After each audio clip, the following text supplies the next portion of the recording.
Hello， 大家好，我是兜兜。萧炎花了非常大的力气，才终于将地印诀打开。这在他看完开山印和翻海印的修炼之法后，薰儿恭喜萧炎晋升斗王的声音缓缓传来。他告诉萧炎，地印诀是他们一族中最为高深的斗技之一，后三印就连他也没有拿到手，所以萧炎只能修炼前两印。修炼开山印需要斗王的实力，翻海印则需要达到斗皇之后才能修炼。薰儿让萧炎答应自己，学会地印诀后，不到关键时刻尽量少使用，毕竟地印诀是古族的秘传，若是泄露了，古族定会派人去向萧炎收回。最后，薰儿说自己很想萧炎，让他一切保重。听完薰儿留的话，萧炎缓缓睁开双眼，拳头猛然握紧，地上让薰儿等着自己，他一定会去找薰儿，谁也阻拦不了他。萧炎闭关出来后，萧厉便找上他。如今黑角域因为黑盟的解散很是混乱，他想要将其中的强者整合，建立属于萧家的势力。凭萧厉的实力，自然不能收服黑角域的强者，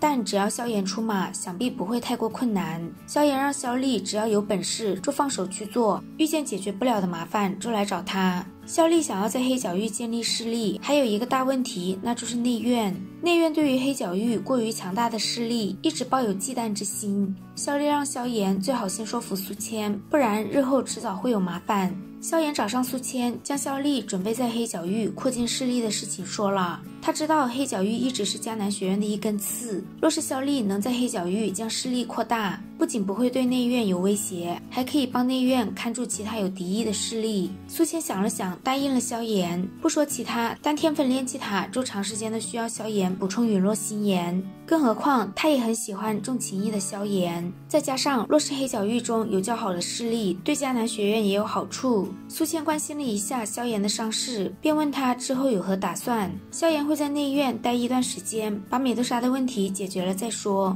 苏谦从萧炎这里知道他和美杜莎的渊源后，十分敬佩他连美杜莎也敢惹。曾经就有一位进化后的美杜莎女王，被一个一流势力的少爷摸了一下身体，就冲进那个势力中大杀一通，将他们搞得元气大伤。萧炎谢过苏谦的提醒，苦笑着走出了会议室。苏谦看着萧炎的背影，低声笑着说，美杜莎虽然杀伐成性，可一旦真的被人折服，便会真正的至死不渝。萧厉得知苏谦同意后，迫不及待的就带着手下冲向了混乱的黑角域。而萧炎在盘门中待了2天后，就溜进了深山。他找了一处光秃秃的山峰，抬起头盯着天空，无奈的让一直跟着自己的美杜莎现身。美杜莎脚踏虚空，冷冷的问萧炎是想死了吗？萧炎让他别成天死啊死的，他知道美杜莎现在杀不了自己。美杜莎虽然融合了吞天蟒的灵魂，可也受到了他的影响，不仅无法对他下杀手，还经常跟在他的身旁。萧炎提出想再和他做个交易，但美杜莎没有丝毫反应。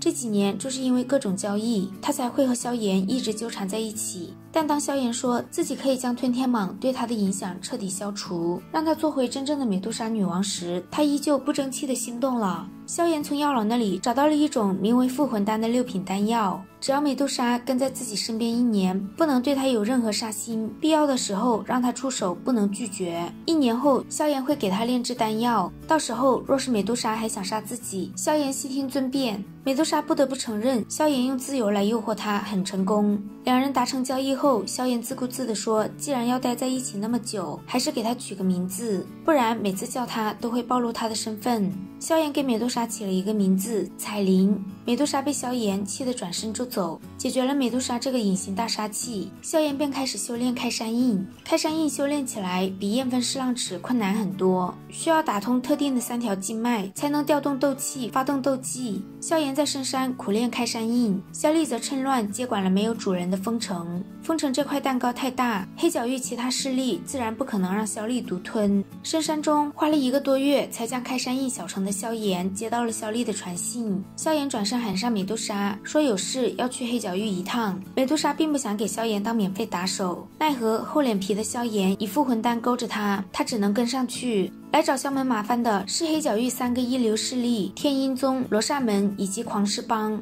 这3个势力的首领实力都在斗皇级别，也都是黑榜前前时的强者。他们原本想要将萧门赶出封城，关键时刻萧炎赶到。在知道萧门真正的首领是击杀范劳和韩风的萧炎后，这3个势力首领脸色都有些阴晴不定，但他们不甘心就这么放弃封城。他们3人正准备联手对付萧炎时，美杜莎毫无预兆地出现在萧炎的身后。感受到美杜莎斗宗的实力，他们3人向萧炎告罪后就想撤，但他们既然来了，萧炎自然不会那么轻易就放他们走。萧炎提出允许他们3大势力在封城占有一定量的份额，但前提是在他回加玛帝国对上云岚宗时要助他一臂之力。云岚宗存在已久，萧炎或许可以扛下云山，但云岚宗其他的强者还需要有人去对付。这3人正好都是斗皇实力，以利益来请他们当打手是再好不过的。不过这3大首领也都知道云岚宗有1名斗宗强者，并没有轻易答应萧炎的要求。最终在萧炎承诺给他们6品巅峰级别的黄级丹，才终于答应出手。解决完这3大势力之后，萧炎便留在了萧门。他并没有绝对的把握能够打败云山，美杜莎也没有那么好说话，会真的为了他对上云山。